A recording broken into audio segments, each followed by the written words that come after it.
Thank you, and welcome everybody. And I'll call the meeting to order. Disclosure any peculiar interest under the Municipal Conflict of Interest Act.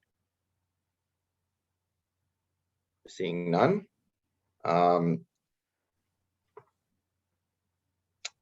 Moved by Deputy Mayor Turton, second by Councillor McKenzie. The Town of Minto Council convenes into the Committee of Whole to conduct budget deliberations. Anybody opposed? Carried.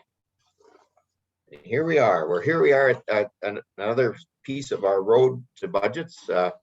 Really excited about this because our budget's going to be done by the end of December, I believe, Gord, if we can.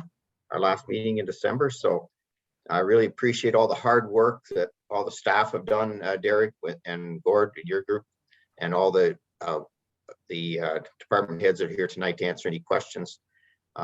This is really great to have this done as early as this, and I'm really excited about that. So I'm going to turn it over to the CAO, and he's going to take you through some of what we're doing tonight, and then we'll go from there. Go ahead, Derek. Thank you, Mr. Mayor. Annalene, if we can just get the slide deck up here.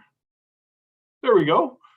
All right, good evening, Mr. Mayor, members of council. Tonight is our second night of our budget deliberations, as you know, and tonight we're dealing with capital. Continuing with the theme, obviously, of growth. So tonight we'll be looking at the capital budget. Gord is going to give an overview of how we fund our capital budget. I'm going to go through some highlights of the 2022 capital budget. Mr. McIsaac will go through the roadmaps with you. And then obviously, if you have any questions, department heads are here to answer specific questions on different items within the capital budget. So if we can just go to the next slide. Of course, there's our vision and mission statement as always. And again, as I said, during the operating budget, we think of these things as we move forward and we put together our initiatives, both from our work plan, but also in our operating and capital budgets. So I just, again, want to bring to your attention our asset management plans. The asset management plans were brought to council in December 2019. It includes all our core assets, you know, our roads, our bridges, our stormwater, wastewater. It also covers buildings and our vehicles, and you know, our equipment like chippers and that sort of thing, and obviously our parks. And just to remind council, on a replacement cost basis over a 10-year period, we need about 8.8 million per year to maintain our tangible capital asset plan. And this plan also looks at the conditions of the asset, what our desired service levels are, what our financial commitments could be to operate and maintain, and sometimes renew and replace depending on that curve, which makes most financial sense to us. So I just, as a reminder, last year's capital budget, we replaced didn't replace, we purchased a new server for our budget software. We finished the Clifford Fire Hall renovations. And I know Councillor Elliott will appreciate this. We did the painting of the Palmerston Water Tower. We did a major reconstruction of 12th line. We started working on the Palmerston treatment plant clarifier, and then obviously we did some repairs to Whites Road and getting that ready. And you'll see more of that project contained within the 22 capital budget. And then we did some service extensions for our industrial park in Palmerston. And then obviously we completed some street enhancements for different downtowns as well. So on that, Mr. Mayor, I'd like to turn it over to Treasurer Duff to go through some of the financing. Great. Thanks, CEO Thompson. So these are high-level summaries of the expected expenditures in the 2022 capital budget by department. And again, all the details for this is further on in the e-scribe agenda, but we have administration, again, always a good chunk of electronic software in that too. The community services, it's upgrades at the various facilities and the parks and that too. Community and economic development, again, it's always a bit more servicing in the parks and finishing the Celebration Square project up in Clifford. Fire and emergency, we're always trying to maintain our fleet and also such equipment as bunker gear and things like that. Protection, that's basically some flood studies and a bit of equipment in the building department. Public works, of course, that's where the majority of it is, and Mike McIsaac will go through it in detail, and you'll see where the projects are located. Wastewater, again, the clarifier project, which is the big one, that was approved in the 2021 amendments. So we just have a bit more engineering, and we always have roughly 100,000 in both water and wastewater for main replacement and that. The water services are doing some work on the Minto Pines well, and also the SCADA, which is the alarm monitoring system. It needs constant renewal too, plus water main replacements and that too. So that's where the money will be spent, and this is basically where it'll come from. So as you can see, we have a lot from reserves. Our grants aren't quite as high this year. Just depends on the projects, what's eligible. So from development charges or DC reserve, so that is to fund growth related expenditures. That's 465,000. Tax base, so that is your core reserves, admin, public works, community services, and those things, just over $1 million there. Non-tax base, that's the water and wastewater, 711,000. And then we do have some grants that we do expect. I guess the core one here is the Ontario Community Investment Fund, or OSIF. As we talked about last week, we think it's going to be about 506,000, and it could be more, but it shouldn't be any less than that. Capital surplus, so these are projects that are approved in other years, and if the money wasn't spent, it comes forward, so we've got 800,000. And recoveries from others, the bulk of that is to do with a municipal drain, and some other contributions are from service clubs for certain community projects. So again, that matches our expenditure, 4,373,000. And here's a bit more detail on where the grants are. Our gas tax, we're not aware of any enhancements to it in 2022. So we have a commitment of several years, which we did some projects about 6 years ago, it must be by now, and we're funding the debt servicing. So we get roughly 265,000 per year, but we allocate 153,000 to the debt servicing, and that shows up in the operating budget, which leaves us with 122,000, and that generally goes for roads and paving projects. Almafra, again, this is largely related to that large drainage work on Drain 69, 194,000. And again, for the Clifford Square, we have a combination of grants. Canada Healthy Communities is just one. There's a community investment.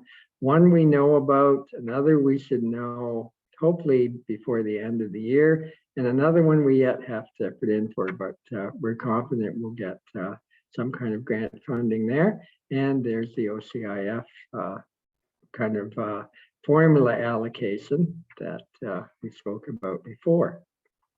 So that's that. And there's a rough graphical form of how our debt and reserves. So as we know, we took on a bit more debt to finance those projects, primarily Palmerston Arena, 12th Line, Clarifier, and White's Road servicing. And I am pleased to report that money came into our bank account about 11 o'clock this morning, and we'll squirrel that away until we actually start having some expenditures there.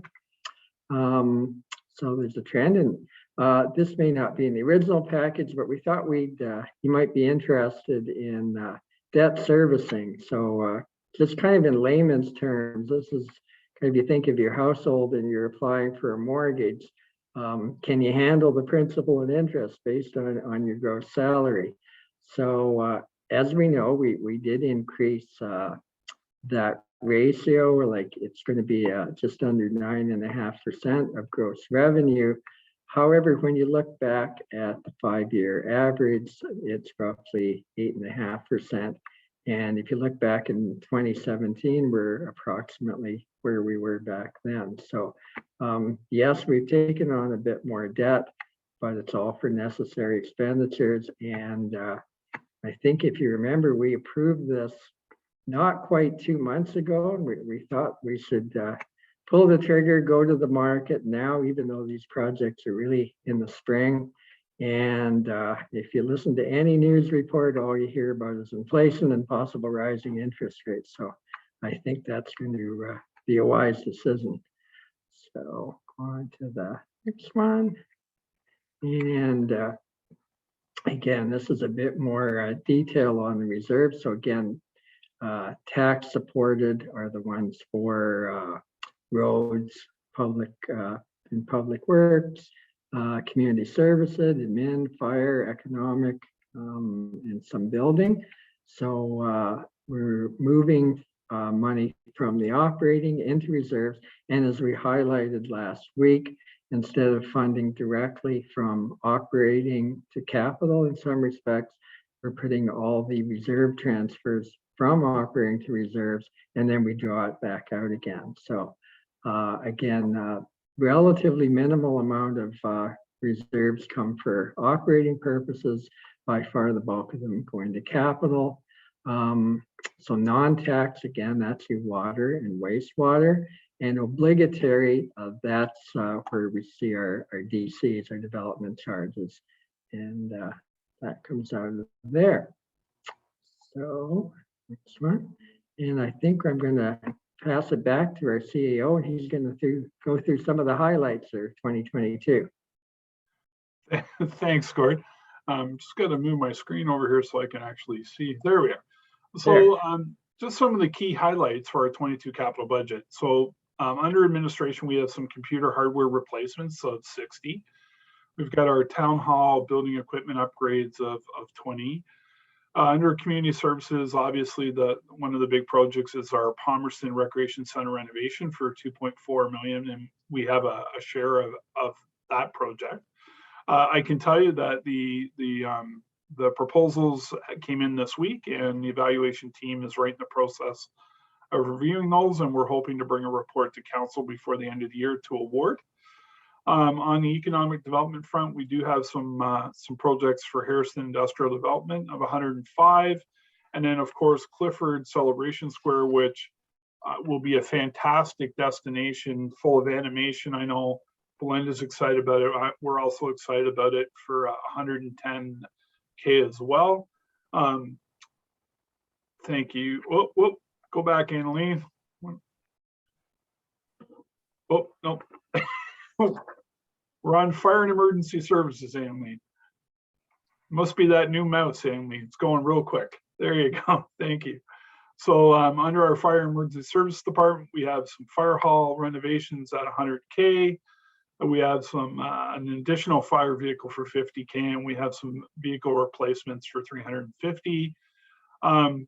Public works, again, another major project is Whites Road, which is 744, which is a share of that. We've got the 12th line at 500. We've got Sipe Lane at 80.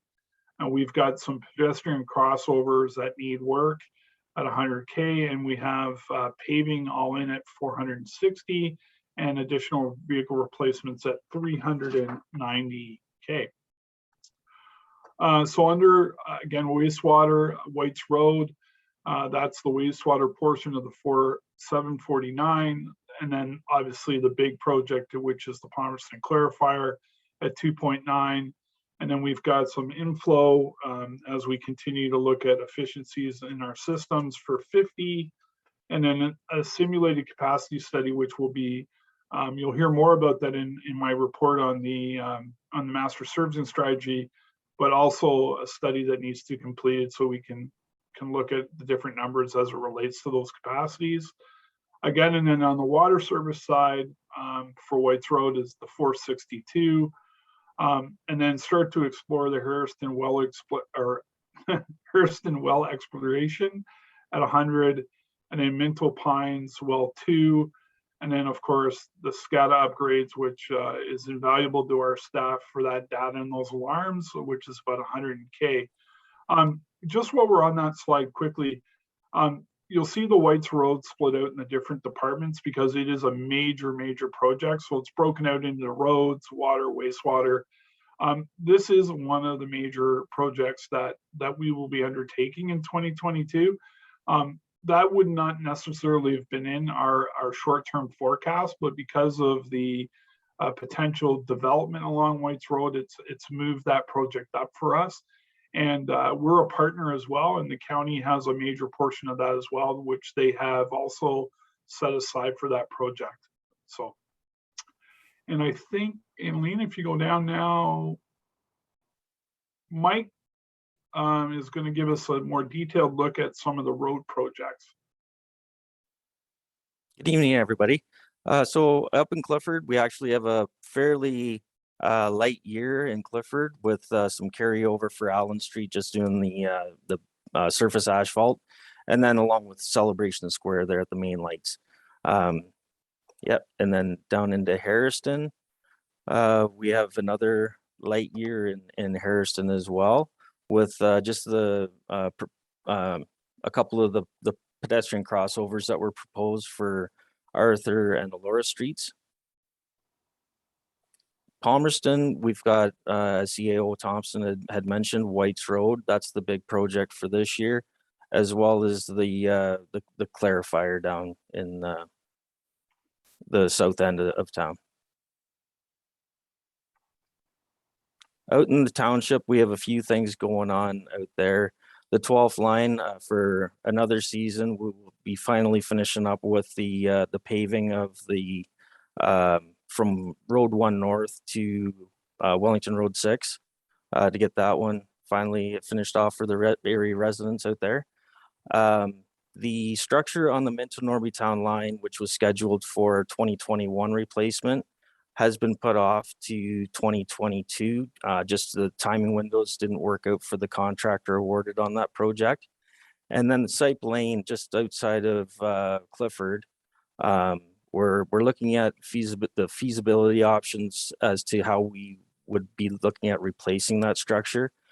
Some of the council may remember it being on the forefront roughly in 2010, 2011, which another look at it with another consultant actually extended the life on that structure up until the current time, which their latest OSIM report is saying approximately 2 years left for life expectancy on that.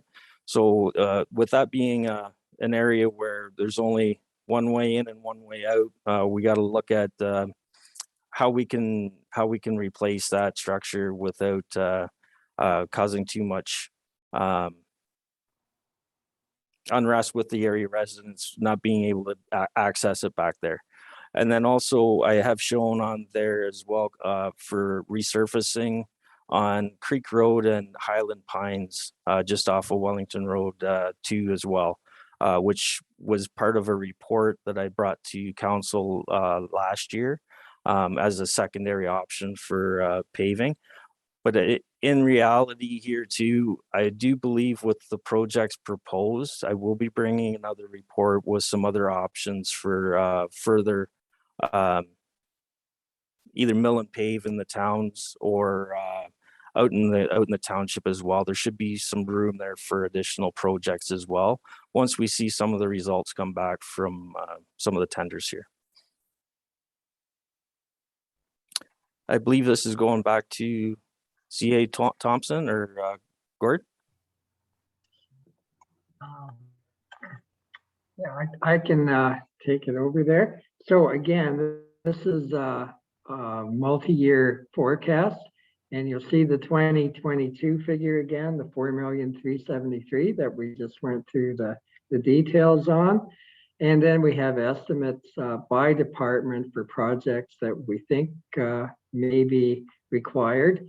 Again, the amounts can change, the timing, or as Mike just alluded to, as we get more reports. So much of what we're doing right now is development related too. So sometimes our priorities change.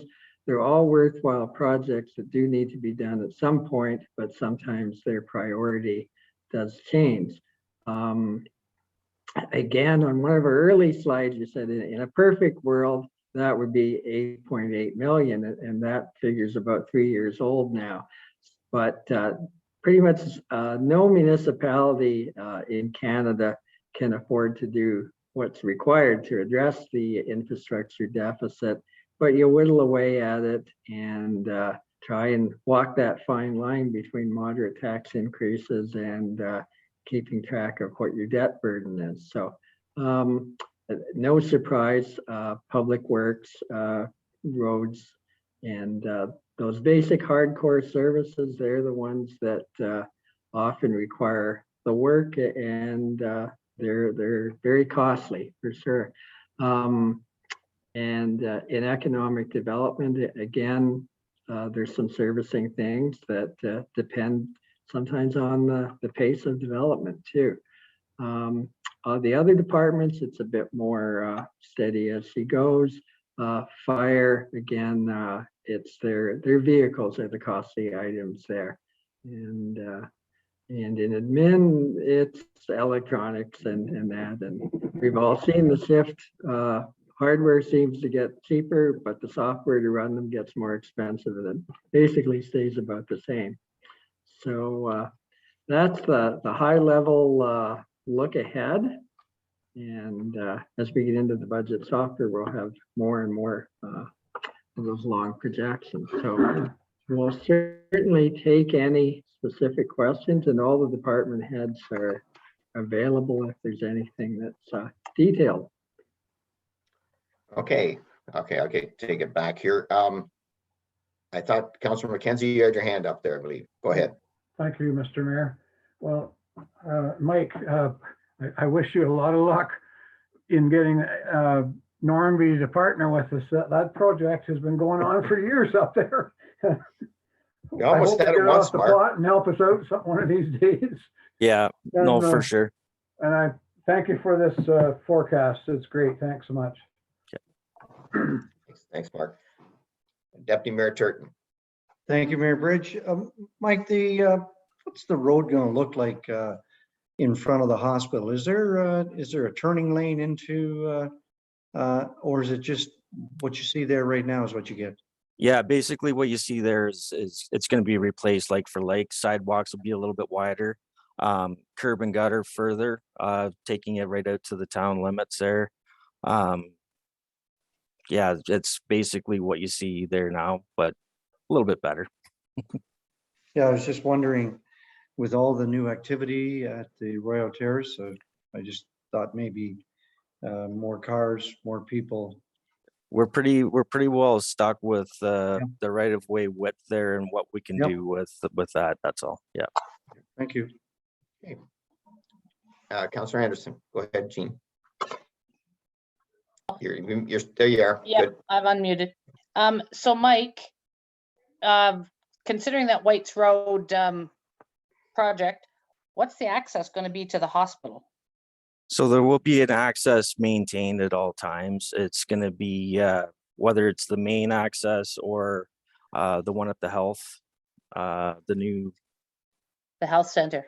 health center there. So one of them will be maintained at all time. And then with the Brunswick Street bridge being reconstructed this year, that's going to be used as the primary access route around. Yeah. Okay. All right. Because I sort of wondered how that was going to work. And this question, I'm not sure who we direct it to. The square up in Clifford, can somebody refresh my memory about what exactly we're doing up there? Because I seem to, I know it's a park area, but what are we doing with that? Okay, I think Belinda, did you want to take that one? Yeah, go ahead. So there's a variety of elements to the project. A big portion of the cost is interlocking brick. So they have like a design all around that kind of has a shape and it goes up around the gazebo. There's a heritage wall that will incorporate some heritage plaques referencing like what was in that space before. There is a communal swing set. We've already done the flag and the gazebo. I'm trying to remember all the other pieces of the puzzle. I think there, Belinda, there'll be power for pop-up market and stuff. Yes, we already have power. So the plan is to have spaces for a vendor market in the summer, whether that be farmers market or artisan markets. Spaces for exactly what happened on Saturday night with entertainment and places for people to gather and bring people together. So it's a variety of different elements to that. Okay. But the biggest cost is definitely the interlocking brick. Oh, and there's plants, like plant material, like trees and other shrubs and landscaping. Okay. And the maintenance guys are going to be thrilled with the interlocking brick and maintaining it, right? Who gets that job? Is that Paul's department? That's our friend Mike McIsaac's department. Oh, not Paul's? Well, I'm sure Paul's involved. Yeah, I'm thinking interlocking brick is lovely stuff, but and I had another question here. There was just a big drop in one anticipated expenditure. I thought I'd printed everything off, but I don't have the program. We go like 1 year 680 and 1 year's 450 and one drops to 200 in our future projections. And I'm thinking, so what are we thinking is going to change there? I thought I'd printed everything off, but I don't see it here to pinpoint it. It's in one of those 5-year projections and there's just a big drop and I'm thinking, so what do we think is going to happen there? But Public Works has a big drop, Gene. Is that where it is? Where it drops Could down be. to 580 in 2025? Yeah, something like that. Yeah, was 2 million before every year and then Yeah. 580? Okay, I'm thinking, so who's we're going just to handle hoping that one? for- we're hoping for good luck. We'll find out. That's Gord, or who's going to handle it? Well, I'll probably toss it to Mike, but as I said, this is kind of a work in progress based on the projects we know. But as Mike just alluded to, we could spend that amount on paving alone easily, but I'll see if Mike has some other comments. Yeah, so basically it's going to depend on the need over the next, like some of the projects that are projected here right now may or may not get completed. Something may take precedence and then bumps another project. We just don't have that hammered out quite yet as to what is going to actually take place in 2025. So I would imagine it will be consistent to the numbers throughout that you're currently seeing. It's just we don't have that detailed yet. Okay. And I had another question here about parks upgrades, and we're converting the trailer park in 2023. What are we doing with the trailer park? Yeah. Through Mayor Bridge, that was something that had been on the radar for about 5 or 6 years now. We had a community consultation, I believe it was 2 to 3 years ago, just trying to brainstorm some ideas of what that space might be. So again, we left it on there. Part of the recreation master plan, when we're able to resume that was going to be a topic of discussion for it. The only thing we got to be careful of is just with its proximity to the river, there's only a certain number of things that you can do with a space like that. Right. So it's in there. We're hoping we can do something. Just Okay. as long as the Conservation Authority is in agreement. Yeah, I hadn't heard what we were planning on doing. It is a nice bit of space. And like you say, it's beside the river, but I don't know. I was think- just curious whether we'd come up with a plan and I just hadn't heard about it yet. I No, think and- too, Gene, we kind of said it, it's in there, but we kind of waiting for the master plan to come back too, because discussion around parks and other areas was part of that master plan process, and that got delayed a bit with COVID. And I believe Matt's got it back on the rails, are starting to get more so hopefully we'll hear what ideas might come out of that. It was certainly a well-utilized spot this year. It was on the county picnic tour, and so we put more picnic tables out there than we normally would, and the uptake was very impressive. Yeah, a lot Yeah, of people it's a coming through. beautiful little spot with just that greenery, and there's some nice trees there and some shade. And when we Yeah. had that parade, Yeah, the that's a good spot for it. spot was great. It was really nice. It's good to see that. But so then my only other big concern is, and I know you guys are sort of plucking out of wherever, I'm assuming there's some fluidity in all of this, because it doesn't look like we're finished with COVID yet. I expect we're going to have more pressures, and we look at this money and we've maxed out our sort of borrowing, or we're getting pretty close, I would assume, to where we'd like to max out our borrowing. What happens when the feds say there's nothing left and you're on your own? Okay, I'll turn that over to Derek, I think, because on the boring issue, I really want to get into that a little bit. Go ahead, Derek. Thank you, Mr. Mayor, to Councillor Anderson. So a couple things. You're right. There is a certain amount of placeholders in this 5-year forecast, and COVID has juggled stuff around. There's no question, and delayed us on doing more detailed work. So that's why, like Mike and like Matt have indicated, there's placeholders in the 5-year capital budget the way it is right now.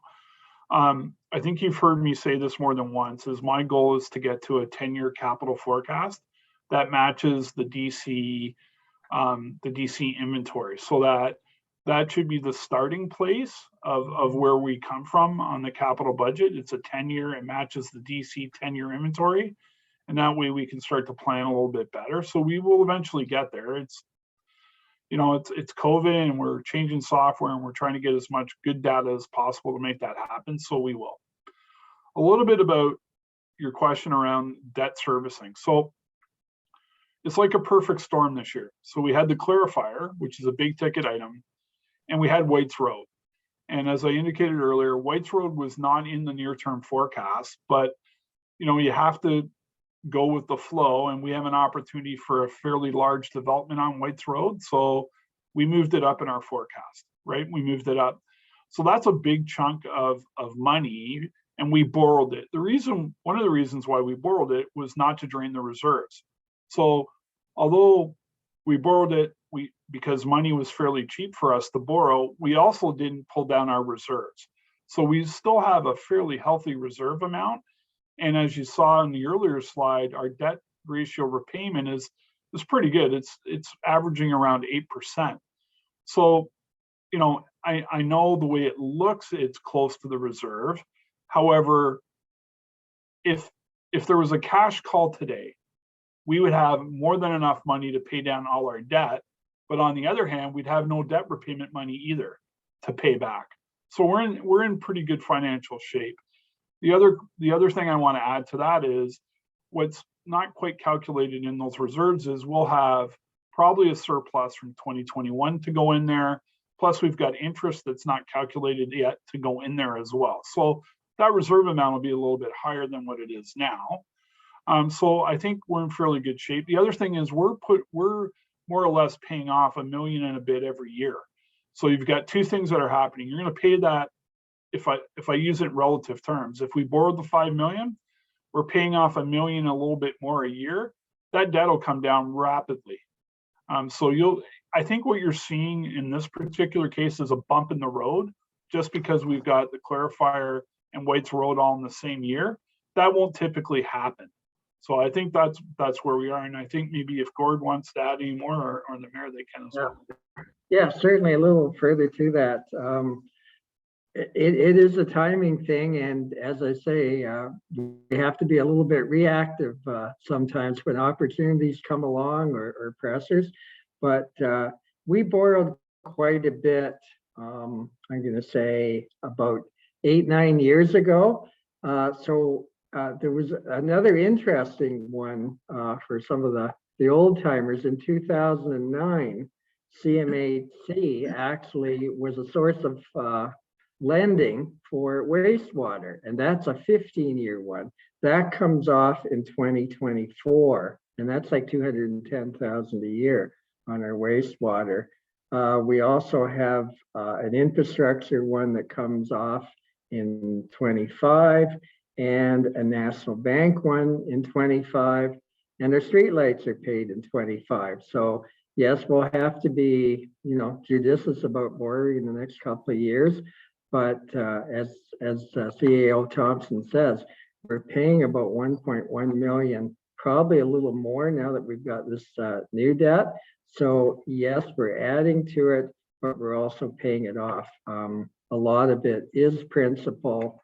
One thing that's maybe a bit better than a domestic mortgage, I know as a mortgage payer, it's very discouraging how little you pay off in the first few years because the interest is so front end loaded. In municipal serial debentures, it's spread out a lot more and you are paying off a good chunk of principal all the way. So yeah, it's something we have to be conscious of, but we also have to react. And again, it keeps coming back to the old saw, providing the level of service that the people are requiring within our resources. Yeah, and I just want to add to the fact too, like on this, and that's why I asked Gord to put that other slide up there, Councillor Anderson, because what you have to realize, we didn't borrow for 2 years because we knew some bigger things were coming. So we knew that we're going to have to borrow sometime. We can't do these big projects without some debt. But also what we really keep our eye on is that percentage of what debts, we call it in our personal world, we call it our debt service ratio, right? So, you don't want to go past a certain amount. So if you look at that chart, I think, Gord, that you put out there with the gray bar, I believe, if you look back 5 years, because our revenue has gone up because we've been growing. One of the advantages of growing is you do create more revenue, but it's a time thing. You have to put a lot of money out front before that revenue starts coming in. Now we're seeing that revenue start coming in. So percentage wise, we're in the same kind of shape we were in about 3 or 4 or 5 years ago, as far as percentage of what we borrow. So it's sort of like at home, if you got a couple big raises, you tend to go out and buy a few more things, right? It's sort of good, but your percentage is the same. The difference is we probably aren't going to lose our jobs, so we don't have a problem there. The revenue is still going to be coming in. But that's why I wanted to show that, because I think that comes into a bit of a play too, as far as to how we get there. And if we don't spend the money and we don't borrow and we don't do what we have to do in a capital, we'll end up someday down the road, not this council, maybe some other council, we'll have to take it on and really up the taxes and really do a lot of things that's really hard. So I think that they're taking this and trying to do 4 or 5 million a year, even though we can't get to that 8 million, as Gord said, it's almost impossible. We can't even get all that work done. And we found that out. We haven't ever had an $8 million year that we could get enough work done. So I think we're in pretty good shape financially, even though it looks like we've changed the gap a little bit. So I'm quite happy with where we are. Ron? No, you're muted, Ron. Yep, good. I think that we've done in the past, and we continue. A perfect example was Brunswick Culvert. It was a priority for 3 years, but things popped up that we had to do, so we could do without doing that for 2 or 3 years. And I think that's what we're doing here. We didn't expect this, maybe even last year, we didn't expect to have to do White's Road, but because of development, we're now forced to prioritize where we're moving things. So something that was a priority a year or even 2 years ago now gets put to the back burner until we can afford to move forward with that. And I think our staff have done a really good job of doing that and putting things in position so that we're moving in the right direction. Thanks, Ron. Okay. Anybody else? Councilor Dirksen. Go ahead, Judy. I just had a question about the crosswalks. There's 100 grand in there for crosswalks. Is that in response to the, I'm going to call them the group of moms, for want of a better name, that made the plea for a couple of, or at least one or maybe 2 crosswalks? And what does a crosswalk cost us these days? Yeah. I think who wants to take that one? I exactly what it is, but I can want to mention. Go ahead. Yeah, no, it is in response to the Safe Communities group that submitted the letter. We will be bringing a report to council with recommendation as to how to proceed with that. We have had the engineering completed on both of the requests, and they roughly do cost, unfortunately, in around 70 to 120,000 a piece, depending on all the bells and whistles that go along with them, or even the reconstruction that's required, because sometimes we have to move other infrastructure to put them in place. If you remember in Palmerston there with the bump outs, which actually narrows the right of way in, we had to readjust some catch basins and maintenance holes and some other infrastructure there just to be able to align everything appropriately. So with those designs, obviously it varies in cost. For an example, the one on George Street as well as the one on William Street, if I remember correctly, they were in around 60,000 a piece. The one in Palmerston was about 85 or 90 at the time. So it looks like, Judy, we can do one Yeah, maybe. round approximately, right? So Well, we really have to think about those bump outs too, because kind of they're pretty devious with machinery going down there. yeah, For well, sure. I think we'll have to, we'll wait till Mike brings his report back, but I think today it's just putting something in the budget for that purpose. But Yeah, I think okay. there was a fairly, I thought the council felt fairly confident that we want to do something along in Harrison on the main street. Yes, So. that's fair to say. Yes, thank you. Anybody else? Well, again, a good job, everybody. Well laid out, and we got a lot of interesting projects on the go. I must say too, I must give the county a lot of credit for White's Road, because they moved it up as well. So that's just showing cooperation. White's Road wasn't on their map either for a few more years. I think it was 5 or 6 years down the road. And because we were going to do our portion, they're going to do White's Road at the same time along their portion. So it's in the county budget for next year as well. So there's a little adjustments everywhere. So those things happen. Okay. No other questions? Okay. Let's see, where am I? Presentation. You would be on motion to return to regular council. Oh, there we are. You're right. Moved by Councillor Elliott, second by Councillor Dirksen. The committee of whole convenes a regular council. Anybody opposed? Carried. Okay. And just before adjournment, I want to just say that our next up, Gordon, I'll do a little plug, is our December 15th, I believe, is our was it? Hang on, I've got it in front of me. 2 weeks today, 2 weeks today, and what is that? The 15th? 14th. 14th. Yes. Okay. Is our next budget meeting, and that's an open house, and unfortunately, we are going to have to do it online, but we're hoping to get some people, and we'll be able to present this, and then I believe we'll bring the budget back on the 21st, and that's sort of after we hear from the public. So again, thanks everybody for all your participation tonight. Moved by Councillor Gutson, second by Councillor Anderson. The council adjourns to meet again at the call of the mayor. Anybody opposed? No. Thank you, everybody. Take Thanks. care. Bye, Bye-bye. everybody.